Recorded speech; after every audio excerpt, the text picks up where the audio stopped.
Hello everyone, welcome back to my YouTube channel. आज के हमारे इस वीडियो में हम लोग सीजी बोर्ड के कक्षा 10वीं के सामाजिक विज्ञान विषय के प्रथम अध्याय संसाधन और विकास से संबंधित 2 अंकों वाले मोस्ट इम्पोर्टेंट अति लघुत्तरी प्रश्नों के बारे में सीखने और समझने वाले हैं। इस वीडियो में हमने ऐसे प्रश्नों का संकलन किया है अध्याय 1 से, जो कि अक्सर बोर्ड की परीक्षाओं में पूछे जाते हैं। ठीक है, अब चलिए देर न करते हुए आज का हमारा वीडियो शुरू करते हैं और देखते हैं अध्याय 1 के अंतर्गत कौन कौन से ऐसे मोस्ट इंपोर्टेंट क्वेश्चंस है जो कि अति लघुत्तरी प्रश्न में अक्सर पूछे जाते हैं या पूछे जा सकते हैं। ठीक है, तो सबसे पहला जो प्रश्न है हमारा वह है इंडोसल्फान क्या है। ठीक है, दूसरा प्रश्न है हमारा अपशिष्ट पदार्थ क्या है।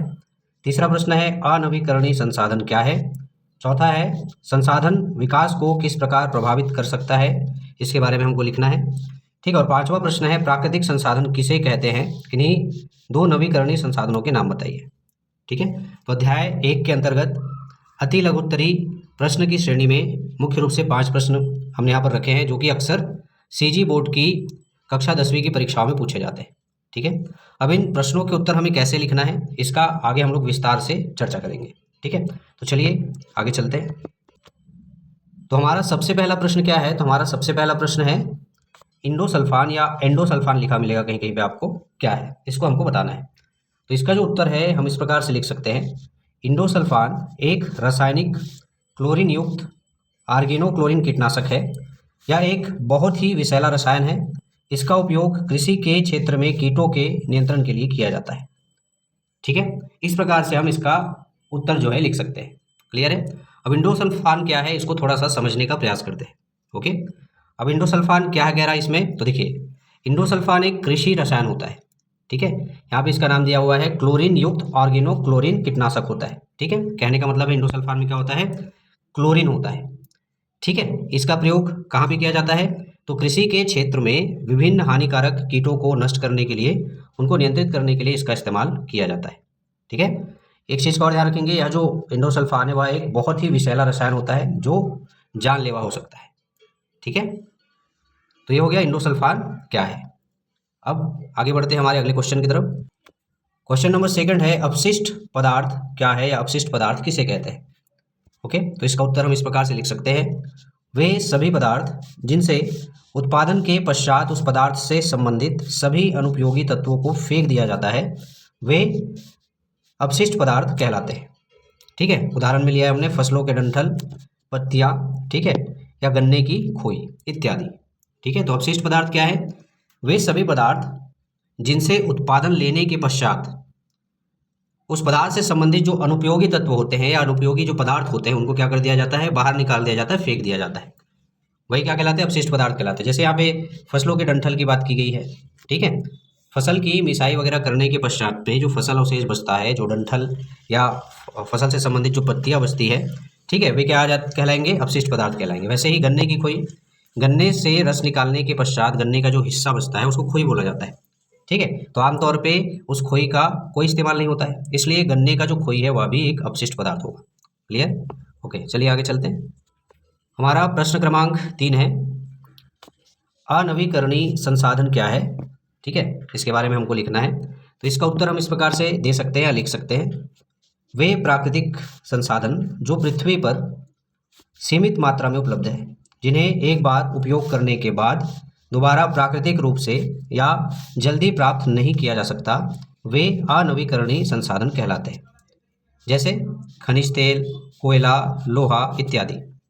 ठीक है, अब अनवीकरणीय संसाधन क्या होते हैं उसको थोड़ा सा समझने का हम प्रयास करेंगे। ठीक है, इसमें उत्तर में हमने लिखा हुआ है कि वे प्राकृतिक संसाधन जो पृथ्वी पर सीमित मात्रा में उपलब्ध है। ठीक है, सीमित मात्रा में उपलब्ध है कहने का मतलब एक समय के बाद ये जो है समाप्त हो जाएंगे। ठीक है, तो वे प्राकृतिक संसाधन जो पृथ्वी पर सीमित मात्रा में उपलब्ध है, जिन्हें एक बार उपयोग करने के बाद दोबारा प्राकृतिक रूप से या जल्दी प्राप्त नहीं किया जा सकता। ठीक है, जैसे हमारे पृथ्वी से हमको क्या प्राप्त होता है, खनिज तेल, कोयला, लोहा इत्यादि मिलता है। ठीक है, लेकिन इनकी जो मात्रा है वो सीमित है।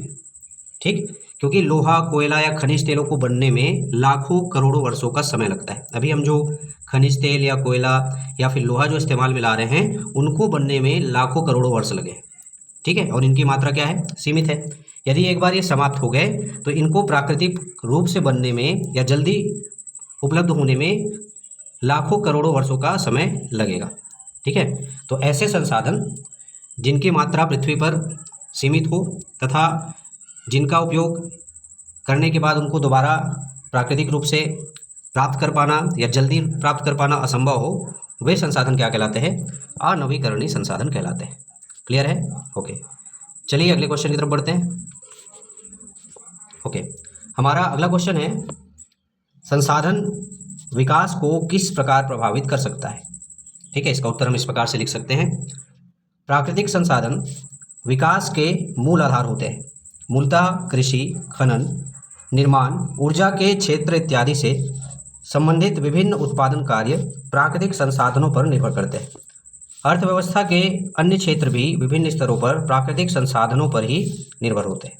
ठीक है, तो इसमें आंसर में क्या कहा जा रहा है, तो देखिए यहाँ पे क्वेश्चन में कहा पूछा जा रहा है कि संसाधन विकास को किस प्रकार प्रभावित कर सकता है। ठीक, तो जो प्राकृतिक संसाधन होते हैं वे विकास के मूल आधार होते हैं। ठीक है, यहाँ धरती पर होने वाले कृषि कार्य, खनन के कार्य, निर्माण कार्य या ऊर्जा के क्षेत्र से संबंधित विभिन्न कार्यों में या विभिन्न उत्पादन कार्यों में इन प्राकृतिक संसाधनों का प्रयोग किया जाता है। ठीक है, ये सारे कार्य जो है वो प्राकृतिक संसाधनों पर निर्भर करते हैं। ठीक है, इसके अलावा अर्थव्यवस्था के जो दूसरे क्षेत्र हैं वे भी विभिन्न स्तरों पर प्राकृतिक संसाधनों पर प्रत्यक्ष और अप्रत्यक्ष रूप से निर्भर होते हैं। ठीक है, क्लियर? ओके, चलिए आगे चलते हैं हमारे अगले क्वेश्चन की तरफ। हमारा अगला क्वेश्चन है क्वेश्चन नंबर 5, प्राकृतिक संसाधन किसे कहते हैं, किन्हीं दो नवीकरणीय संसाधनों के नाम बताइए। अब देखिए यहाँ पे हमको सबसे पहले तो प्राकृतिक संसाधन की परिभाषा लिखनी है, जो कि हम इस प्रकार से लिख सकते हैं, वे संसाधन जो प्रकृति से स्वतः प्राप्त होते हैं, जिन्हें बचाने में मनुष्य का कोई योगदान नहीं होता है तथा जो मनुष्य जीवन के लिए उपयोगी होते हैं, प्राकृतिक संसाधन कहलाते हैं। ठीक है, तो ऐसे संसाधन जो प्रकृति के द्वारा स्वतः ही मनुष्य को प्रदान किए जाते हैं या मनुष्य को दिया जाता है। ठीक है, जिन संसाधनों को बनाने में मनुष्य का या मानव का किसी प्रकार का कोई योगदान नहीं होता है। ठीक है, तथा जो मनुष्य जीवन के लिए उपयोगी होता है। ठीक है, ऐसे संसाधन ही क्या कहलाते हैं, ऐसे संसाधन ही प्राकृतिक संसाधन कहलाते हैं। क्लियर है? ओके, अब जैसे एग्जाम्पल में देखें तो जल है, मिट्टी है, खनिज है, वन है, वायु है इत्यादि। ठीक है, अब यहाँ पे उदाहरण में है जल, मिट्टी, खनिज, वन, वायु। ठीक, तो इन सभी का जो निर्माण होता है वो प्राकृतिक रूप से होता है। ठीक है, जल का निर्माण जो है वो प्राकृतिक रूप से होता है। जल को बनाने में मनुष्य का कोई विशेष योगदान नहीं होता या किसी भी प्रकार का कोई योगदान नहीं होता। वैसे ही मिट्टी के निर्माण में भी मनुष्य का कोई योगदान नहीं है। खनिज, वन, वायु इत्यादि के निर्माण में भी मनुष्य का कोई योगदान नहीं है। क्लियर है? ओके, ये तो थे कक्षा 10वीं के सामाजिक विज्ञान विषय के अध्याय 1 से संबंधित 2 अंकों वाले मोस्ट इम्पोर्टेंट अति लघुत्तरी प्रश्न। ठीक है, जो कि अक्सर कक्षा 10वीं की बोर्ड परीक्षाओं में पूछे जाते हैं। ठीक है,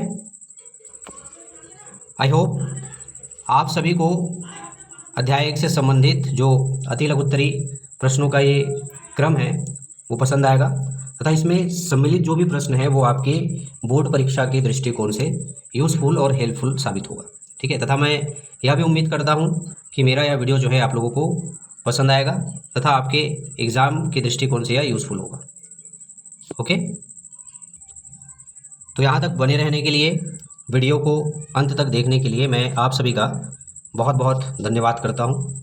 thank you so much to all. यदि आपको यह वीडियो पसंद आए तो वीडियो को लाइक ज़रूर करें, और यदि आपका कोई फ्रेंड 10वीं क्लास की तैयारी कर रहा है या 10वीं क्लास की बोर्ड परीक्षा की तैयारी कर रहा है तो उस तक यह वीडियो ज़रूर शेयर करें। ओके, तो इसी प्रकार के और महत्वपूर्ण टॉपिक को लेकर, क्वेश्चंस को लेकर मिलते हैं हमारे नेक्स्ट वीडियो में। तब तक के लिए धन्यवाद।